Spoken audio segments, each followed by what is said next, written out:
we're back. Quest.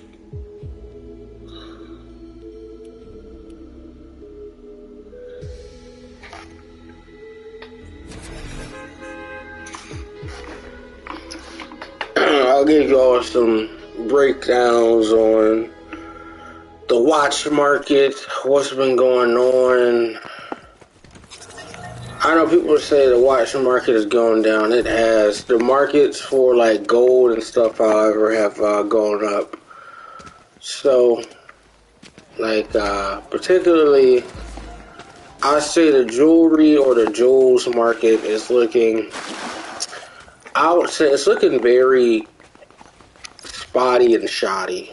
So, I don't give people, a lot of wiggle room in terms of, like, you know, explaining. And I can expound upon why I think that certain stuff is bad. Like, we have man-made stones like flame fusion sapphires or flame fusion rubies, all this type of stuff, and these are introduced in the market. The only issue I will have is when people pay the premium for something that's not premium, and failure of disclosure and certain stuff for treatments of diamonds, rubies, or any precious stone. I know people say rubies, emeralds, and sapphires like the big three. I would say yeah, they are the big three, but realistically speaking, there's so many rubies and certain stuff like that. If ruby's not the same, and depending on where you're at in the market, people can kind of pink sapphires and rubies. So I mean, it's definitely ethical. It's a huge tone saturation, and then again, the ethics and culture market there. We'll pass something off as a ruby. Most rubies come from Thailand, so at least now. Myanmar doesn't really have good production of rubies like that anymore. And people have refused to buy stuff from Myanmar, so, or most people are not necessarily doing business. Like, there's probably more yields of certain stuff.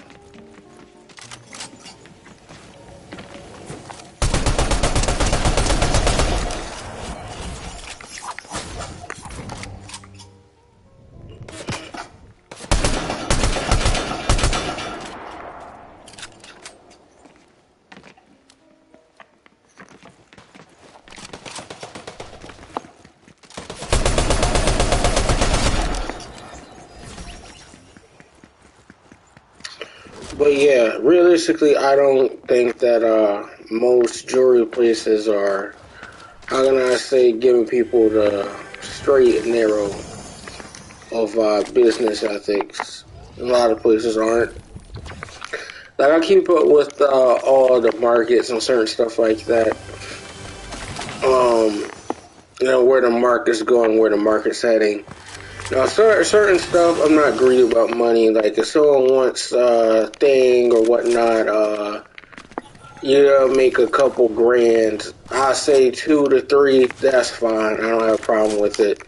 The only problem that I have with a lot of these watch and these watch dealers, in a sense, you buy the product, you buy in the person.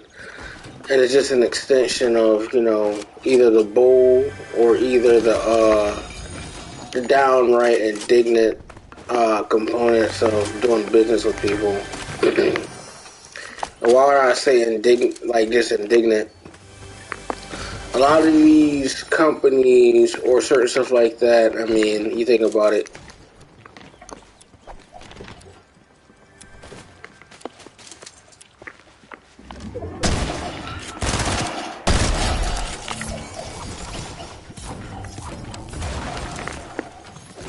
A lot of these companies have allowed, let's see, what to go on.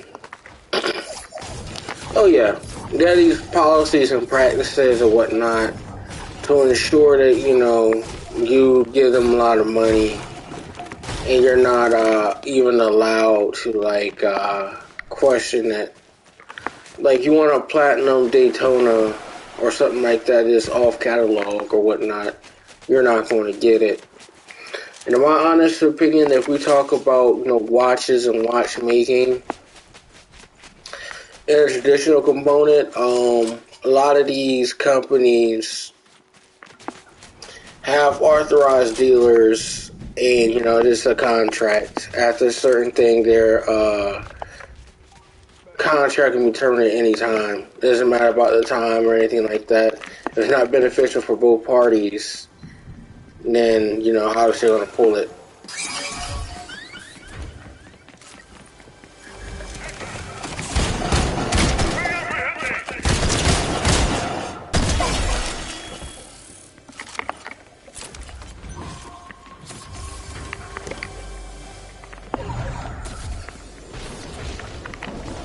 Oh my god.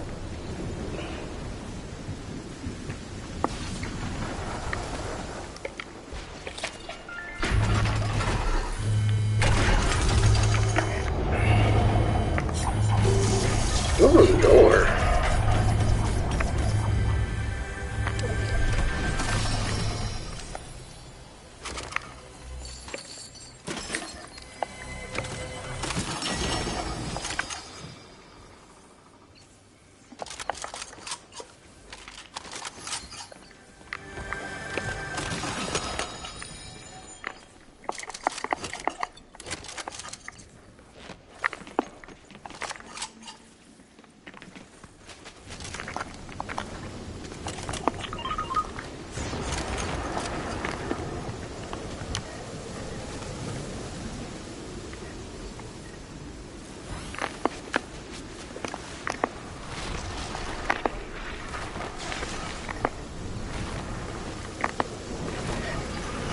Another thing I'm thinking about, someone talk about being a graduate gemologist, like what can you do with that? I mean, you do a lot.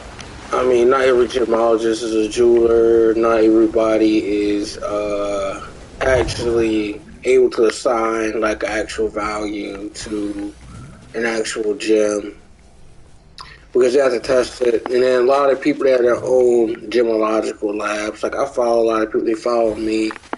And, you know, I follow them for motivation, this, that, and the third. But, like, if I think about what I'm trying to do, it has not necessarily that much to do with the actual money. It's about at least seeing 6 of the 7 continents, in my opinion. And doing what I can to help others or other people, but also to, you know, have a lasting impact. You know, how can I put it? Transcends, I guess, jewelry in a sense. I mean, a lot of stuff, in my honest opinion, doesn't look that great for the average person. Like, if we think about, you know, I know people talk about ethical or just code of ethics in business. A lot of people bend the rules in terms of, how can I put it this way? In terms of actual business and operations and whatnot. I'm not that greedy. Like, you know, as long as I have a customer, like someone wants to get a chain or a Cuban with the fully iced out, and I know I use the top quality stones, this, that, and the third, and I use, like, you know, 20 carats of diamonds. And, you know, if it's natural, this, that, and the third, I have to match it, this, that, and the third, I might charge, you know, around 18,000 bucks. I mean, if you think about the grams, and you're talking about 100, we're talking about 14 karat, I think that's like, what, 58, 65, and do, like, you know, 14, 58.3. I say I'll charge maybe like $41 per gram. And I mean, we use the diamonds, this, that, and the third, we match it. And whatever it is, whatever just seems fair and sensible, in my opinion, is a better deal and for the education of the consumer. Now, me personally, I would prefer SI1. And if you're paying for VVS, you don't know what you're paying for. Because, I mean, unless you look at the microscope and you inspect the parcel or whatnot, you again use gemological equipment, you're getting taken advantage of. And then a lot of people have been pushing moissanite or this, that, and the third, and I keep up with the actual jewelry trends, this, that, and the third, and I laugh at people's operation because a lot of people are not expecting people to ask questions, and it's always important to ask questions in terms of anytime we purchase, educated purchase is a whole lot better for the consumer, and then also to make sure you know your stuff, because you don't, it's going to be a costly business mistake. Like, moissanite can come in multiple colors, people don't know. But the question is it plated? And if someone doesn't know whether it's something not, if something's plated, that looks bad on the actual jeweler. Like, again, piece of jewelry or a watch or certain stuff like that is an extension of the person. If a person is a shoddy character, they can't explain anything. Like, if I had a watch business, which I'm trying to work on in the background, and like a jewelry business, this, that, and the third, I'm giving people the most fairest value. I throw in an appraisal for free. It's tied into the thing, no extra cost. So, I mean, at the end of the day, the average person isn't necessarily getting a good quality service like that anymore. It's more of how long can we keep this grift going on, and for lack of better words, you know, the erasure of fairness in the market is absolutely what's going on in the business world. And oftentimes, you know, a lot of stuff is not a value bargain. We're paying more and we're getting less. This, that, and the third. And then if we think about policies, economic principles, when you think about what you got to do for money, and, you know, everybody is a customer at the end of the day, whether we like to admit it or not. I know in the traditional sense with jewelry is a art. It's more of an expression or a component of, like, you know, jewelry design, jewelry making, manufacturing, this, that, and the third. It's more of a craft, like being a master craftsman. And a lot of times when I think about jobs and jewelry or certain stuff like that people are selling, a lot of people sell crap. And unfortunately, I'm not willing to negate anything that I'm saying when I know something is believed to be crap, and I know it's crap. I was looking at this thing, and I saw this place that sold someone some crap, and I already knew that I would pay pennies on the dollar for this item. Because it's crap, there's no market for it. And at the end of the day, people, I feel like anybody, lack of better words, in society, everybody is not your friend. And the general consensus is, as long as I got my money, as long as I'm ripping you off, in a sense, things will continue to go like that. And me, I'm not like that. You know, I think I'm about the best thing. And, you know, did I create this with the intention of, you know, a long-lasting friendship or something like that? A lot of those times, especially when we go to these major cities, whether it be like LA, Chicago, San Francisco, pretty much any major city, Europe, you know, you're paying the premium for transportation. You're paying the premium to look the part. You're paying the premium for food. You're paying, you know, the premium, and the premium doesn't exist oftentimes. And I'm trying to explain this to people.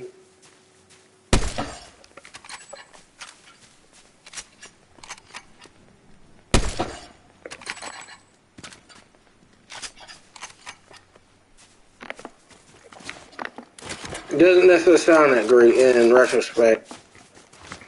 After a while, like, if you had a budget, you're gonna definitely go way over budget if you're living or just off the course. You may spend a lot of money, and then for food and, you know, excursions, it's easy to go over budget. Especially with transportation costs, there's a lot of like variables that's out of your control.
And another thing I'm still thinking about is just like, you know, safety and security of certain places.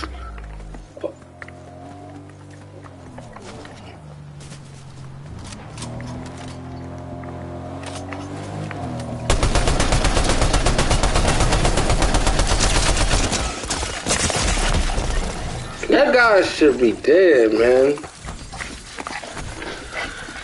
Oh my god.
I've been watching this guy who's basically been talking about jewelry and gems or whatnot. I'm probably gonna watch a few episodes or whatever they've been pushing out.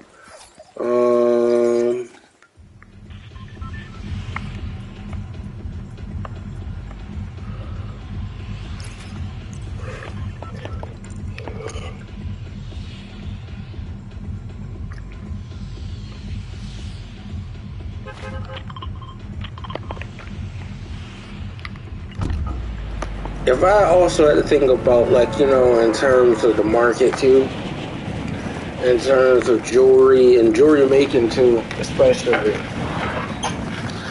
we've seen that certain people have been saying, oh, the market's going to go up.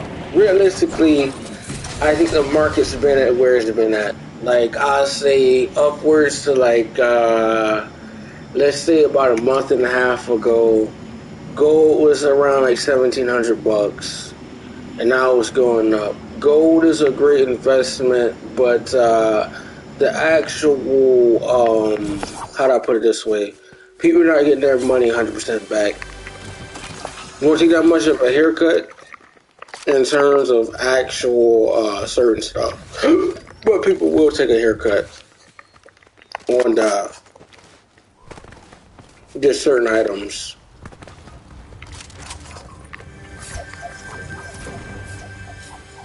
Like, someone goes and buys a natural VS ring or something like that for, like, let's say $60,000. I would expect them to get anywhere between 49 to 52,000, or maybe I'm going to say for their actual ring. They're not going to 100% get that stuff back.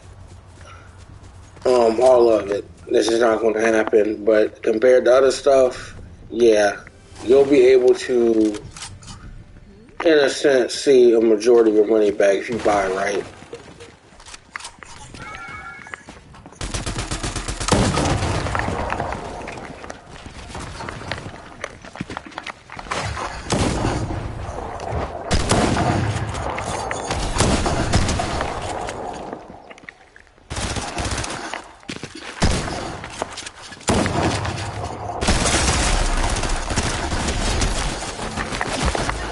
Wow. That's bull. I died.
I got a few more, let's see, key points to go over. Like, someone's asking me, do I think Richard Mille is a great investment?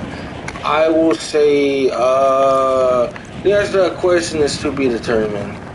The problem is, they have 5,000 watches, right?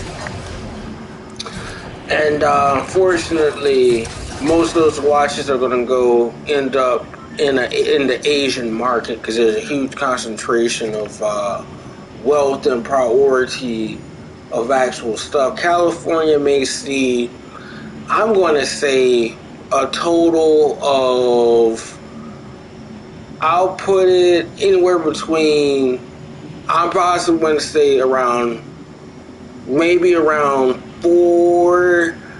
probably say 200 watches. And by the time they have their stuff there, it's gone. Like, they're not necessarily selling people watches. I say it's better to have a good watch collection all around than entry pieces that's small than to particularly go crazy. Like, again, I'll never spend $60,000 on no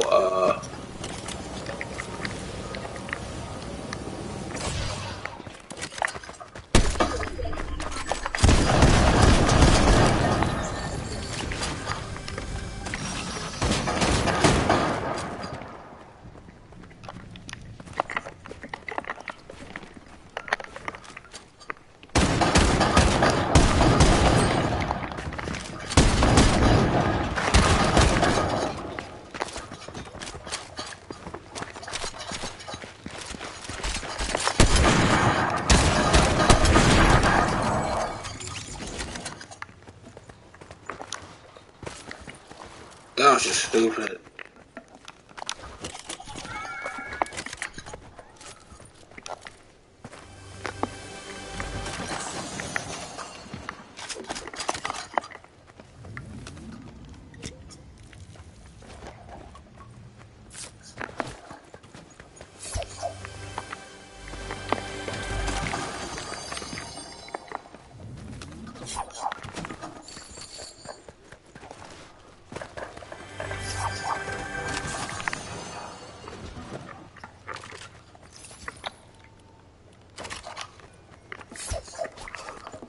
Let me see. What's another thing, too? I know a lot of people have also been saying that, Dubai is the number one places to go for no taxes. To me, I do not like Dubai at all. And number one, people say it's the billionaires, how do I put it this way? It's the billionaires, like, playground. I would say playhouse, but I'm not trying to be disrespectful to anybody's, But I wouldn't be lying if I was saying it's the billionaires, like, playground where anything says, anything goes. Kind of being a certain ramification. Particularly, I would say, do I think there's business to be had in Dubai? I will say, yeah, but Dubai, I just don't like,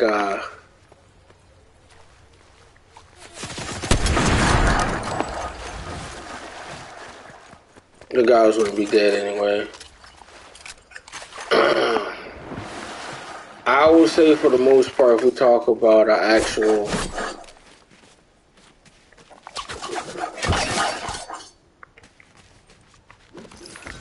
in essence, if we talk about taxes to enterprise, and people say Dubai has, like, people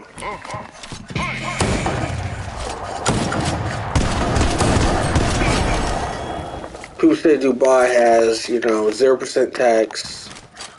I would say kind of freedom in a sense. I don't really think they have that much freedom. There's no disrespect to Dubai. But I feel like it's very secular compared to what it could be. And I mean, at the end of the day, I know this guy got in serious trouble for saying how, like, the Saudis, what they're basically doing, and how much money they have, and they just have no problems. I would say start like this. How do I put it this way? A lot of stuff is not our battle. I'll put it that way. There comes many failures and systemic problems that come from money. There are problems that can be solved with money, but at the core of it, you know, the very helm of it, we all play our role in a downfall or portrayal of society, in a sense. Like, you know, everyone should be entitled to make a decent, honest, fair, livable wage. But unfortunately, a lot of us are footing the bill for, you know, certain enterprises.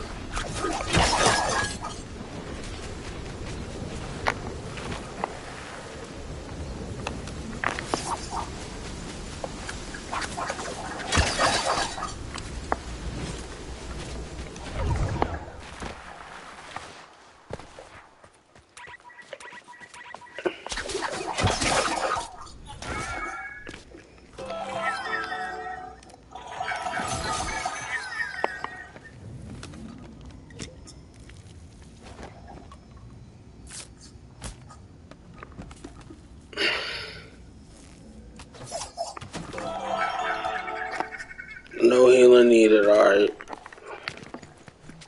What are some other issues that I would say with the watch market? I saw this guy basically say that, you know, all the stuff that was going up like that, he basically said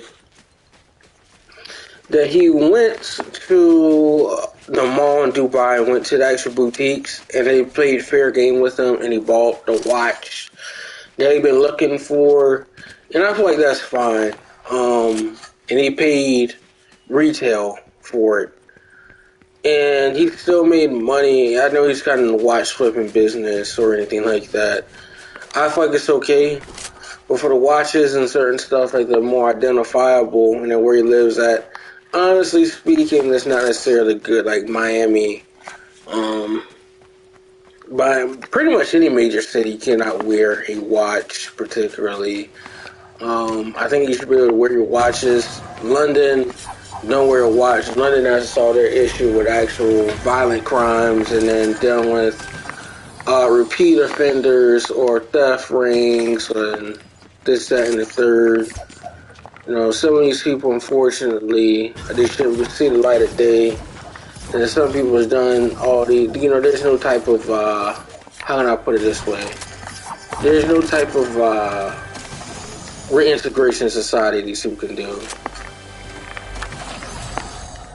Because, like, some of these people have very violent behavior or whatnot, and then, for lack of better words, you know, people say poverty, people say this, that, and third. I think a lot of stuff has to do with people's environment.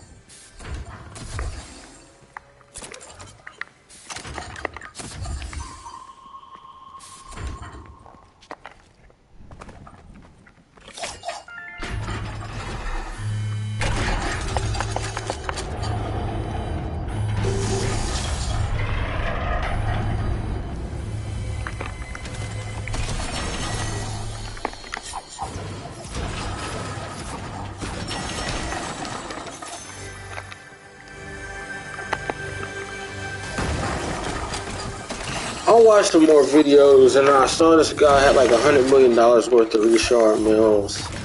Oh, and he lives in Dubai. I think he's a cool dude. This, that, and the third.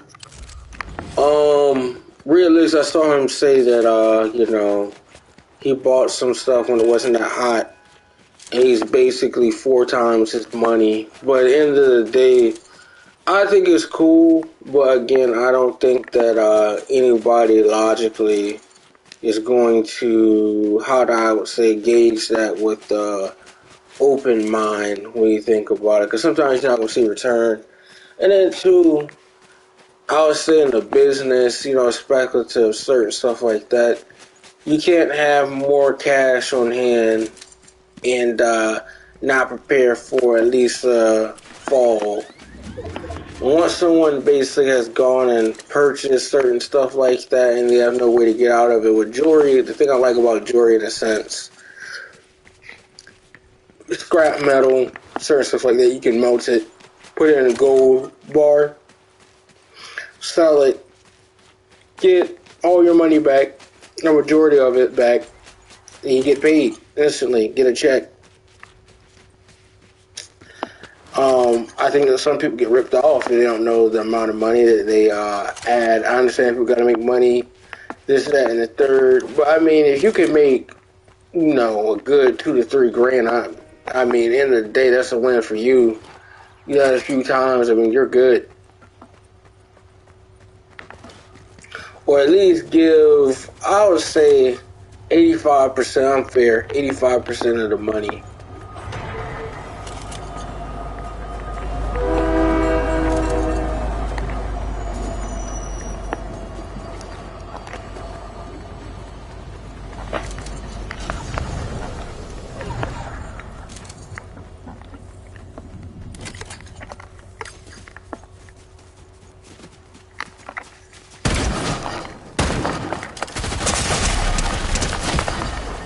Well, I knew that guy was right there. And I had my, I knew there was a guy on top of that thing.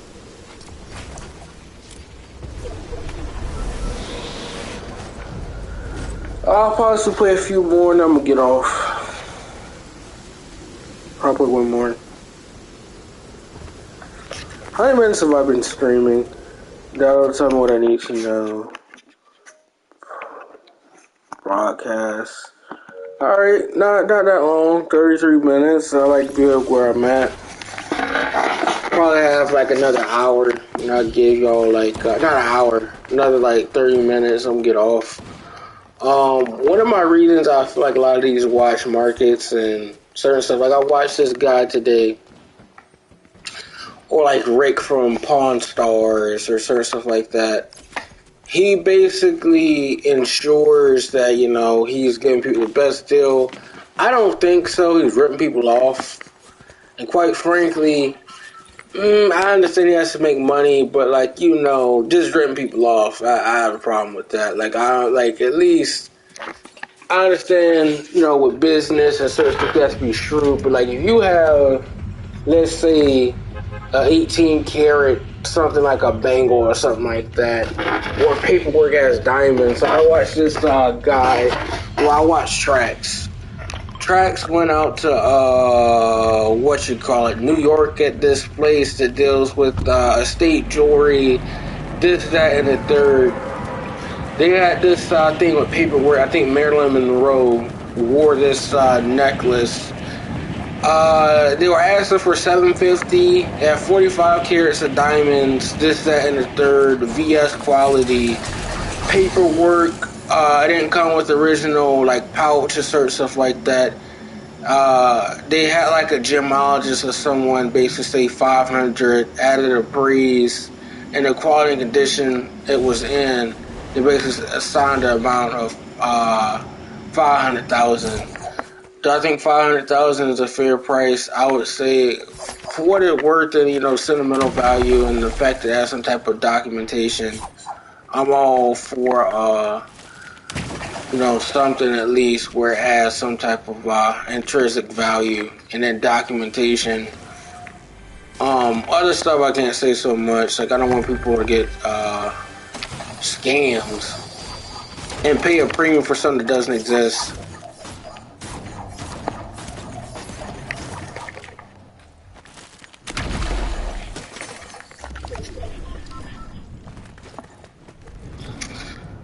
Let me go and get some shields.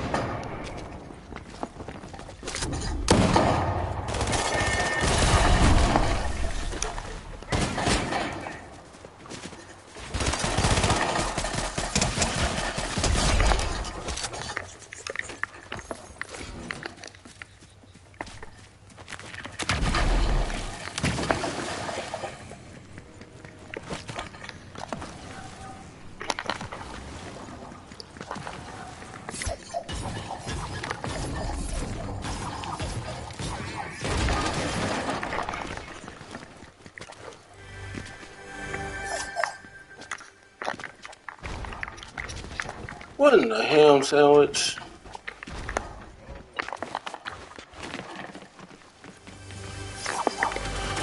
Oh my god.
$275. Yeah.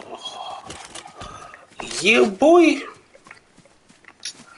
One of the other things I'm still thinking about, people talk about, like, I told my friend the other day, there's only like 3 jewelers or people that really go and do business with people. And I saw how this guy, a lot of these people have been opening up these spots in hotels, or this, that, and the third. And I mean, I'm for it, but I'm against opening up multiple spots. Like, everybody's going and having the same spot or the same type of setup. It's ingenious, it's disingenuous, and then for your clientele and base, who wants to seriously go and do business inside of a hotel? And then I did some research on how this guy didn't pay someone $60,000 for being a salesperson. They got sued, and they settled to get a person extra amount of money or whatnot. And for lack of better words, I think that's cool. I don't think it's cool at all. But yeah, the person is like a jeweler. I don't think they are a jeweler. They just buy stuff. They have more cash on hand. And they have access to exclusive watches, this, that, and the third. But realistic, what I see in a traditional sense, I don't see that as sustainable. As ridiculous as that sounds, even though you were successful, open up a lot of spots in a short amount of time, and you have your brand. His brand is pretty solid, I give him that. He has a presence, but in terms of actual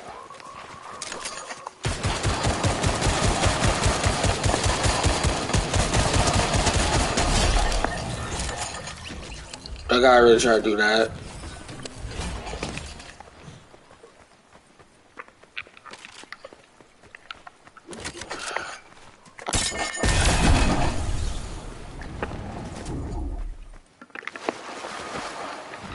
Another aspect and component I'm still trying to think about in terms of especially with this stuff, having 4 different locations and they're not centralized or located. I mean, if someone has a watch business, they can do pretty much anything they want to within reason, and they're not a target for robbery or otherwise.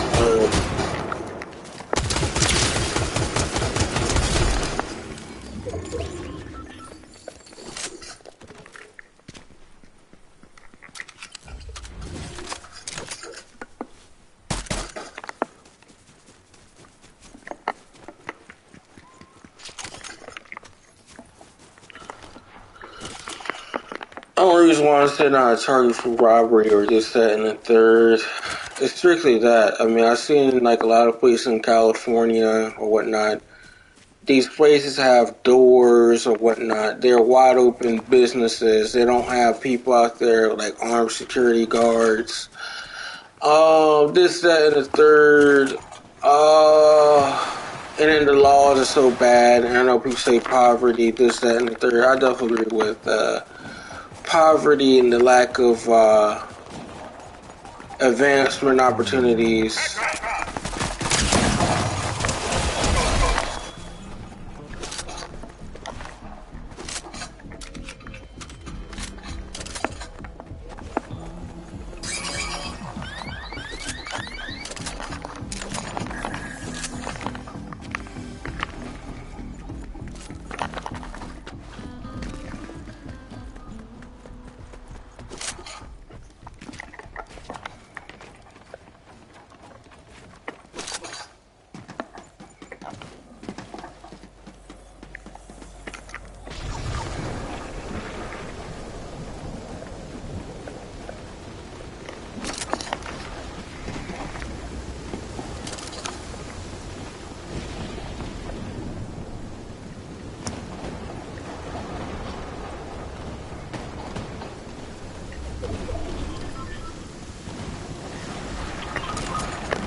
And I'm also thinking about like a lot of jobs and policies, economic policies that have been out here in terms of like not only going on in the world, just like, you know, working conditions.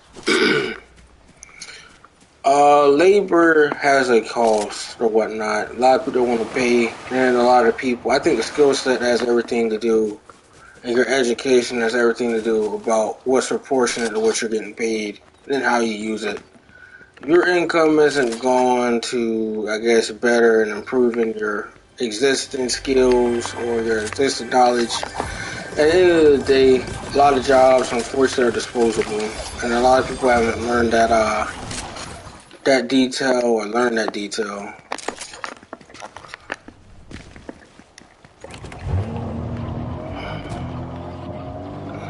To me, jobs are not paying well, and I know why they're not paying well. Is because two is overhead, seeing what they can get away with, profitability, and then two, seeing how long people stay. Honestly speaking, people should definitely leave a company after 1 to 2 years.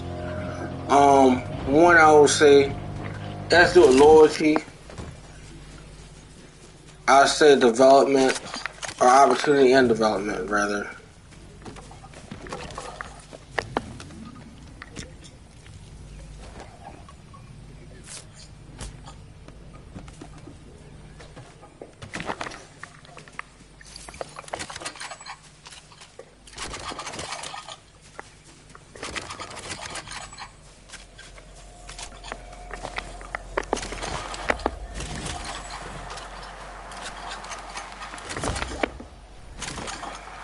Yo, let me finish this game and we'll play. Alright. Won't be that long. I got like 7 kills. Alright.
Got him.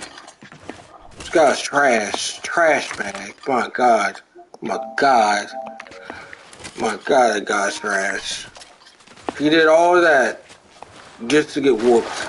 Just like, wow. I sniped him. That's crazy.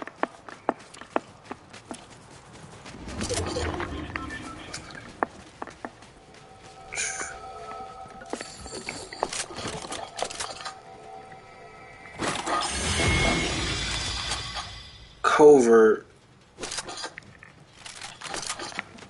Yeah.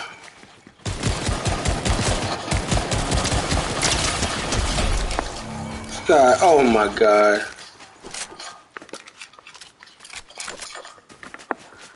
Not gonna get too ahead of myself. Well, I'm doing very good right now. Very good.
DJ Honeybun. Trash. My God.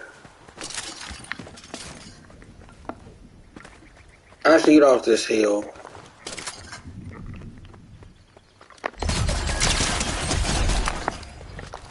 God's trash. My God, my God, my God.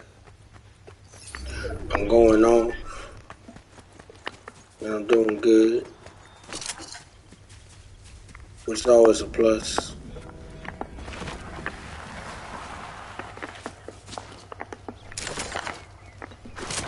Go to Pride Rock now.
14 oh my god. 14 kills, bro. 14 kills.